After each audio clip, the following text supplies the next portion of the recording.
സന്ധ്യയ്ക്ക് വടക്കേ വാതിൽ ഒരിക്കൽ തുറന്നിടാൻ പാടില്ല എന്ന് പറയുന്നു. എന്താണെന്നൊരു ചോദ്യം ഇവിടെ വന്നേക്കുന്നത്.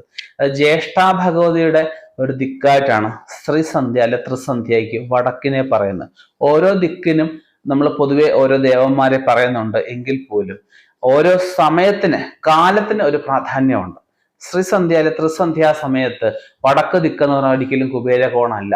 ആ സമയത്ത് ജ്യേഷ്ഠാഭഗവതി ദിക്കാണ് വടക്ക് ഭാഗം എന്ന് പറഞ്ഞ് ഒരു കാരണവശാലും ഈ വടക്ക് ഭാഗത്തെ വാതിൽ തുറന്നിട്ട് കഴിഞ്ഞാൽ ജ്യേഷ്ഠാഭഗവതി നമ്മുടെ ഭവനത്തിൽ പ്രവേശിക്കുകയും മഹാലക്ഷ്മി ഇറങ്ങിപ്പോവുകയും നമ്മുടെ കുടുംബത്തില് അല്ലെ കുടുംബാംഗങ്ങളില് നമ്മുടെ കർമ്മമേഖലയിൽ ഒരുപാട് ദുരനുഭവങ്ങൾ ഉണ്ടാവാനുള്ള സാധ്യതയുണ്ട്.